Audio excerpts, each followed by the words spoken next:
ආයුබෝවන් අපේ අම්මා YouTube channel එකට ඔබව ආදරයෙන් පිළිගන්නවා. අපේ අම්මා channel එකේ අලුත්ම වටිනා වීඩියෝ නරඹන්න subscribe button එක press කරලා ඊළඟ තියෙන පුංචි bell එකත් press කරන්න. මීට කලින් මම අවන් එකක් නැතිව නත්තල් කේක් එක හදන හැටි කියලා දුන්නා. අද හදන්නේ කලින් එක වගේ දෙගුණයක් ඒ වගේම අවන් එකේ.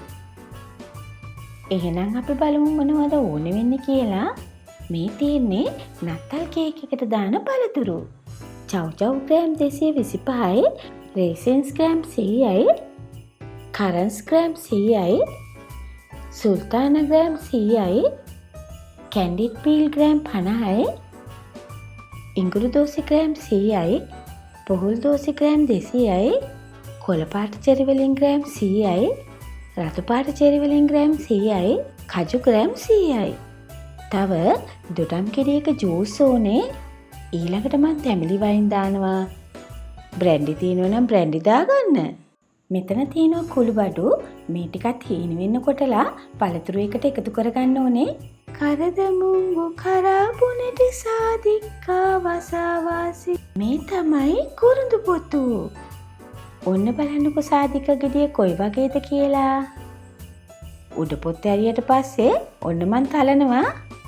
මේ බලන්න හරියට පුවක් ගෙඩියක් වගේ නේද? සාධික ගෙඩියෙන් භාගයක් මං ගන්නවා. ඊළඟට මම ලොකුවට තියෙන පළතුරු චෙරි, චව් චව්, පූල් දෝසි, ඉඟුරු දෝසි, කැන්ඩිඩ් පීල් මේ සේරම පුංචියට කපා ගන්නවා. ලොකුවට තියෙන සුල්තාන ටිකත් දෙකට කපා ගන්නවා. මේ තියෙන්නේ කපා ගත්තට පස්සේ. කපපු පුහුල් දෝසි, කපාගත්තු ඉඟුරු දෝසි, කපාගත්තු කැන්ඩිඩ් පීල්, කපාගත්තු චව් චව්, කොළ චෙරීස්, රතු චෙරීස්, රේසින්ස්, කරන්ස්, සුල්තානා, කපාගත්තු කජු. දැන් මේ සේරම එකතු කරගත්තා. කේක් එක හදන වෙලාවට මීට වඩා ලොකු බෝල් එකක් ඕනේ. දැන් අපි කුළු බඩු ටික කුඩු කරගන්නයි යන්නේ. කරදමුංගු කරාබුනට සාදික්කා වසාවාසි, කුරුඳු පොතු දාලා කුළු බඩු ටික කොටා ගන්න. කරදමුංගු වල පොතු අයින් කරලා හීන වෙන කුළු බඩු ටික කොටා ගන්න ඕනේ. කරදමුංගු කරාබුනට සාදික්කා වසාවාසි, කුරුඳු පොතු දාලා කුළු බඩු ටික කොටා ගන්න. හරිම සුවඳයි මේ වෙලාවේ. කුළු බඩු ටික හරියට මේ සැහැන්දක් හම්බ වුණා. කපපු පළතුරු ටිකට කුළු බඩු ටික මේ විදියට එකතු කරගන්න. ඊළඟට දොඩම් ගෙඩියේ ජූස් එකත් මිරිකල මේ වගේ පළතුරු එකට දාගන්නවා. දැන් මේ පළතුරු ටික හැඳ දෙකකින් හොඳට මේ වගේ කලවම් කරගන්න ඕනේ. පළතුරු මේ වගේ දවස් 4-5ක් විතර වහලා තිබ්බම පළතුරු ටික එකට පැහිලා ඒ තුලින් මද්‍යසාරයක් නිපද වෙනවා. අපි මද්‍යසාර වලට ඇල්කොහොල් කියන්නේ. ඇල්කොහොල් අමුතුවෙන් දාගන්න ඕනේ නැහැ. ඒ වුණාට බ්‍රැන්ඩි, වයින් ඒ වගේ දේවල් තියෙනවා නම් කැමති නම් දාගන්න පුළුවන්. ඒ නිසා මම ගෙදර හදපු තැඹිලි වයින් කෝප්ප කාලක් දාගත්තා. දැන් මේ පළතුරු ටික මේ විදිහට වහලා මං දවස් 5ක් තියෙනවා.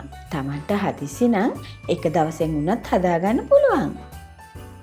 දැන් ඊළඟට මම දවස් 5කට පස්සේ කේක් එක බේක් කරන්නයි යන්නේ. මේ ට්‍රේ එකේ දිග අඟල් 12යි, පළල අඟල් 8යි, උස අඟල් 2යි.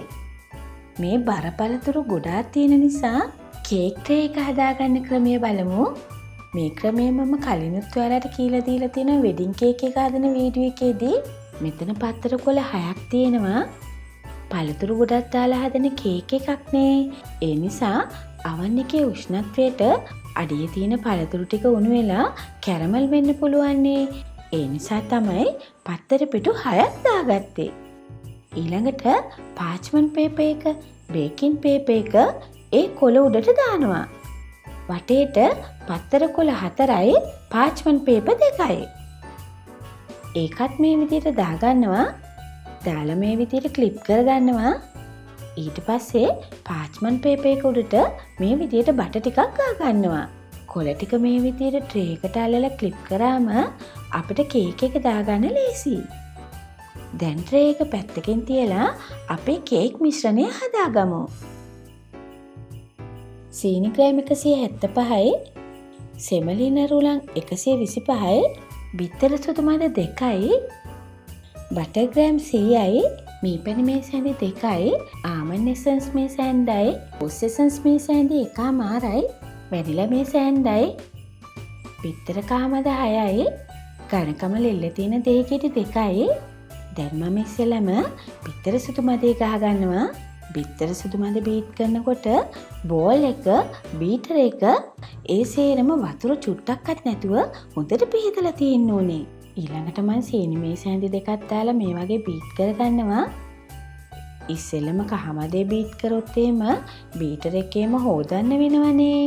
ඒ නිසා මම ඉස්සෙල්ල සුදු මදේ බීට් කරගන්නවා. ගොඩාක්ම තදට පෙනෙන්න ඕනේ නෑ. මේ ගාන සොෆ්ට් පීක්ස් තිබුණොත් ඇති. කහමද, බටර්, සීනි ඒ ටික බීට් කරගන්නකම් මේක වහලා තියෙනවා. සීනි ලොකු කැට නම් ග්‍රයින්ඩ් කරලා ගන්න. බටයි සීනි ටික ක්‍රීම් එකක් එනකම් බීට් කරගන්නවා. වටේ තියෙන සීනි කැටත් එකතු කරගෙන බීට් කරගන්නවා. දැන් ක්‍රීම් එකක් වෙලා සුදු පාට වේගෙන එනකොට බිත්තර එක එක දාගෙන බීට් කරගන්න ඕනේ. බිත්තර කාමද 6ක් දාගත්තා.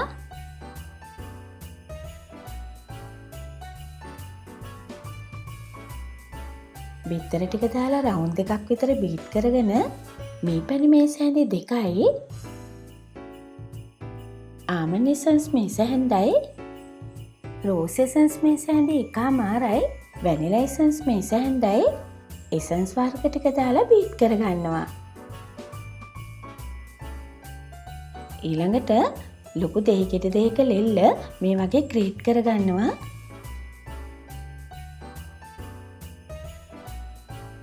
දෙහි තෝර ගන්නකොට ඝනකම ලෙල්ල තියෙන එක ගන්න. ලෙමන් තියෙනවා නම් මධ්‍යම ප්‍රමාණයේ ලෙමන් ගෙඩියක් ග්‍රේට් කරගත්තොත් ඇති. ලෙමන් සෙස් ටික දාගත්තු හැටිය එකපාරක් කරකැවුවොත් ඇති. දැන් අපේ දවස් 5ක් තියාගත්තු පළතුරු ටික ඔන්න ගෙනාවා. හරි සුවඳයි. මං කිව්වේ ලොකු බෝල් එකක් ගන්න කියලා. දැක්ක නේද? පළතුරු ටික දාගන්නකොට බෝල් එකේ ඉඩමදි වෙනවනේ. අන්න ඒ නිසයි ලොකු බෝල් එකක් ගන්න කිව්වේ. දැන් අපේ කේක් මික්ස්චර් එකට පළතුරු ටික දාලා හැන්දකින් මේ වගේ කලවම් කරගන්න ඕනේ. ඊළඟට මොනවද දාන්නේ? සෙමලිනා, රුලන්. රුලන් ටිකත් මේ විදිහට ටික ටික දාලා කලවම් කරගන්නවා. මේ රුලන් බැදපුවා නෙමේ. රුලන් බැද්දම කේක් එකට වියලි ස්වභාවයක් එන නිසා මන් රුලන් බැද්දේ නැහැ. බිත්තර සුදු මදේ දාන්න ඉස්සෙල්ලා මේ ටික හොඳට කලවම් කරන් ඉන්න ඕනේ. ට්‍රේ එක ලෑස්ති. පෙන ටික මේ වගේ දාලා යන්තම් ෆෝල්ඩ් කරගන්න ඕනේ, පෙරලා ගන්න ඕනේ. මේ බෝල් එකේ අඩි ඉතුරු වෙලා තියෙන ඉතුරු සුදු මද ටිකත් මම දාගන්නවා. මෙන්න මේ විදිහට ගොඩාක් කලවම් කරන්න නැතුව යන්තම් පෙරලා ගන්න ඕනේ. සුදු මද ටික දියාරු කරගන්න නැතුව ඊටාම ඉක්මනින් ට්‍රේ එකට දාගන්න ඕනේ. මේ සුදු මදවල පෙන ටික තමයි කේක් එක පිපෙන්න අපිට උදව් වෙන්නේ. ඒ නිසා තමයි පෙන ටික ගොඩාක් දිය කරගන්න එපා කිව්වේ. දැන් අපි කේක් තැටේට දාලා ඉවරයි. දැන් මම ක්ලිප් ටික ගලව ගන්නවා. දැන් මම මේ කේක් එක සෙල්සියස් අංශක 150ට ප්‍රීහීට් වෙච්ච අවන් එකට දානවා. අවන් එකේ උඩයි යටයි දෙකම දාලා පැය විනාඩි 40ක් බේක් කරගත්තා. ටූත් පික් එකක් ගහලා බැලුවා. ටූත් පික් එකේ මුකුත් ඇලිලා නැහැ. ඒ කියන්නේ කේක් එක බේක් වෙලා. කේක් එක ගොඩාක් රස්නේ. කොළ ටික අයින් කරගන්නවා. රස්නෙත් එක්ක මේක තියන්නේ නැහැ. පළතුරු වල නීම රස ගන්න ඕන නිසා කේක් එක ගොඩාක් රත් වෙවි තියෙන්න දෙන්නේ නැතිව ඉක්මනින්ම මම කූලින් රැක් එක උඩට දාගන්නවා. කොහොමද අපේ කේක් එක ගෝල්ඩන් බ්‍රවුන් කලර් එක ඇවිල්ලා හොඳට බේක් වෙලා නේද? මෙන්න මේක තමයි ක්‍රිස්මස් කේක් එක බේක් වෙන හරි ගාන. දැන් අපේ ක්‍රිස්මස් කේක් එක හොඳටම නිවෙනකන් තියෙනවා. නිවුනට පස්සේ ආයෙත් ට්‍රේ එකට දාගන්නවා.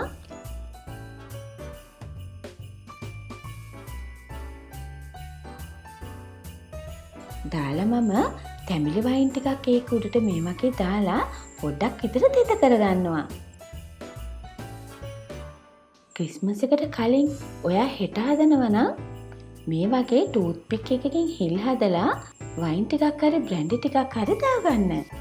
එතකොට මේක හොඳ තෙත ගතියට මොයිස්ට් එකට තියෙනවා. දැන් ඉතින් ගෙදරට එන අමුත්තන්ට දෙන්න, අසල්වැසියන්ට දෙන්න, කෑම පිඟානට තියන්න මේ විදිහටම කපලා ගන්නත් පුළුවන්. එහෙම නැත්නම් මාසිපාන් අයිසින් එක දාලා මේ විදිහට සංග්‍රහ කරන්නත් පුළුවන්. එහෙනම් අපි මාසිපාන් අයිසින් එක හදන හැටි බලමු. අවශ්‍ය ප්‍රමාණයෙන් රෙසිපියේ තියෙනවා බලා ගන්න. අයිසින් සුගර්, පිටි කරගත්තු කජු, විතර කාමද, ආමන්ඩ් එසන්ස්, දෙහි හරි, බ්‍රැන්ඩි හරි, වයින් හරි මේ තුනෙන් එකක් දාගන්න. අයිසින් සුගර් ටික මේ විදිහට හලා ගන්න ඕනේ. කජු ටික හොඳට පිටි කරගන්න ඕනේ. අයිසින් එක පැතිලි කරගන්න කෝන් ෆ්ලවර් ටිකක් දාලා බෝඩ් එක ලෑස්ති කරගන්නවා. අත හොඳට හොදලා පිරිසිදුව තියෙන්න ඕනේ. කජු ටිකයි අයිසින් සුගර් ටිකයි අතින් හොඳට කලවම් කරන්න ඕනේ. ඊළඟට බිත්තර සුදු මදේට ආමන්ඩ් එසන්ස් බිඳුව 4-5 දාගන්නවා. ඊළඟට වයින් තේ හැඳකුත් දාගන්නවා. වයින් හරි බ්‍රැන්ඩි හරි දෙහි හරි මේ බිත්තර සුදු මදේට දාගන්න පුළුවන්. දැන් අපේ මිශ්‍රණයෙන් ටික ටික දාලා ඇඟිලි තුඩු වලින් කලවම් කරන්න ඕනේ. ඔක්කොම එකපාරට දාන්න යන්න එපා.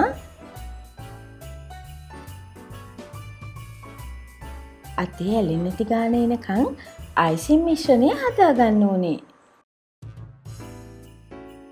දැන් මම 4 කෑලි 2ක් අයිසින් කරගන්න යන නිසා ගානට කපා ගන්නවා. දැන් එක කොටසක් මං අයින් කරගත්තා. ලොකු කේක් එකකුයි පොඩි කේක් එකකුයි දෙකක් වෙන වෙනම මං අයිසින් කරගන්නවා. ඒ නිසා මං ගානට කපා ගන්නවා. මේ කොටස පොඩි කේක් එකට, මේ කොටස ලොකු කේක් එකට. අයිසින් එක ලෑල්ල උඩ දාලා වැඩි අත තද කරන්නේ නැතුව මේ විදිහට පැතලි කරලා රෝලින් පින් එකේ ටිකක් විතර උතාගෙන යන්තම් උස්සලා කේක් එක උඩට දාගන්නවා. ඊට පස්සේ අතින් මේ විදිහට හදාගෙන වැඩි කෑලි ටික අයින් කරනවා. ඉතුරු අයිසින් එක ලොකු කේක් එකට පැතලි කරලා දාගන්නවා. හිල් තියෙන තැන් මේ විදිහට වහගන්න. වැඩි අයිසින් ටික මේ විදිහට අයින් කරගන්න. දැන් අපේ නත්තල් කේක් එක කපලා රස බලන්න තමයි තියෙන්නේ. බලන්නකො කොච්චර ලස්සනද කියලා, කැඩෙන්නේ නැතුව කැපෙන හැටි. මීට කලින් ඔයා හදපු කේක් එක කපනකොට කැඩුනා නම් මේ රෙසිපියේ ගානට හදාගන්න. ඒ වගේම හොඳට කැපෙන පිහියකුත් ඕනේ. ඔන්න බලන්නකො අපේ කේක් එකේ ලස්සන. ඔයාලට මේ කේක් එක හදාගන්න හරි ලේසියි. මේ පළතුරු වල නම් දන්නේ නැහැ කියලා බය වෙන්න එපා. රෙසිපී තියෙන බඩු ලැයිස්තුව කොලේක ලියාගෙන කේක් බඩු කඩේකට ගිහිල්ලා දුන්නම එයාලා ඒ සේරම ගානට කිරලා දෙනවා. අපිට තියෙන්නේ පැත්තකට වෙලා බලන් ඉන්න. ඉතින් ඔයාලට මේ වගේ කේක් එකක් ගෙදරදී හදාගත්තාම ලොකු ගාණක් ඉතුරු වෙනවා වගේම નિયમિત ප්‍රමිතියෙන් තියෙන ක්‍රිස්මස් කේක් එකක් එහෙම නැත්නම් වෙඩින් කේක් එකක් හදාගන්න පුළුවන්. වෙඩින් කේක් එකටත් රිච් කේක් එකටත් මේ විදිහම තමයි. සමහර විට තව තව වැඩිපුර දේවල් එකතු කරලා පුංචි පුංචි වෙනස්කම් කරගන්න පුළුවන්. මේ කේක් එක අයිසින් කරන්න නැතිව මාස 6ක් වුණත් තියාගන්න පුළුවන්. කල් තියාගන්නව නම් අර මම ටූත් පික් එකෙන් ඇනලා ඉවර වෙලා වයින් දැම්මේ සති 2කට වරක්වත් වයින් හරි බ්‍රැන්ඩි හරි දානවා නම් හොඳයි. ඉතින් ඔයාලත් මේ නත්තල් කේක් එක හදලා හැමෝම එක බෙදා ගන්න. මේ වීඩියෝ එකෙන් යම් දැනුමක් ප්‍රයෝජනයක් ලැබුණා නම් ලයික් එකක් දාලා යාළුවොත් එක්ක ෂෙයා කරන්න. දැනුම සමග මෙවැනි තවත් වටිනා වීඩියෝ නරඹන්න අපේ අම්මා channel එකට subscribe වෙලා ඊළඟ තියෙන පුංචි සීනුව press කරන්න. මේ වීඩියෝ එකට කැමති නම් ලයික් එකක් දාලා යාළුවොත් එක්ක ෂෙයා කරන්න. බොහෝම ස්තුතියි.